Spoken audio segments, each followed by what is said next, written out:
Oh, I got the wrong side. I'm on top of Runyon Canyon in LA. So this is Michael Pinter. Welcome to the Flipping and Wholesaling Houses in New York show. I'm Michael Pinter, where I teach you how to start flipping or wholesaling houses, or if you're already doing how to grow your business.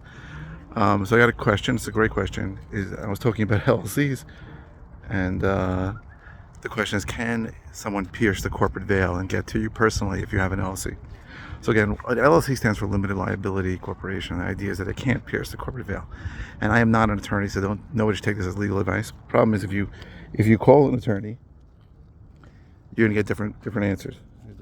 So this is not a leash required place. There's a lot of dogs running around. Doesn't bother me. My wife can't stand it though. So when I first started doing this, and I was closing on every house and flipping it, I was taking private money. I opened an LLC for a few reasons. First was to reduce my liability.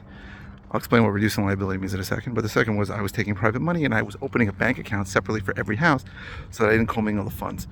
So I needed an LLC because you can't open a bank account in an LLC unless you have corporate docs. Now, the real point of a limited liability corporation is that if there is some issue that shows up where you're going to have a lot of liability, so let's say one of your workers just throws a hammer out a window, hits somebody in the face, and paralyzes them, and you're going to get sued for $10 million. If the LLC owns the property, and only the property, then you're limited to that property. If somebody slips and falls and gets paralyzed, something terrible, something crazy, God forbid, then if you have separate LLCs, then they can't cross-collateralize, and they can't say, well, you have 20 properties, so we're going to take them all. They only take that property.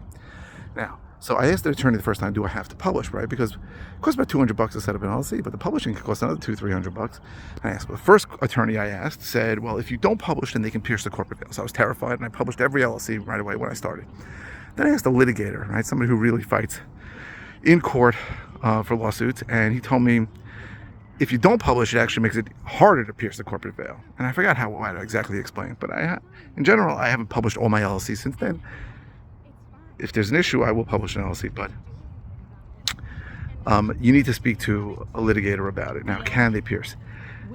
I believe if something is absolutely malicious, like really, like somebody mows down somebody with a car, or pulls out a tire iron and beats somebody to death, then I think they can pierce the corporate veil. So I have a lawsuit going on now. I haven't spoken about it a lot because it's pending litigation. And I think I have a very good case to pierce the corporate veil because the guy doing it is malicious, illegal, immoral. What he's doing is terrible. I'm definitely going to win. And after I win, I will be happy to talk about what happened.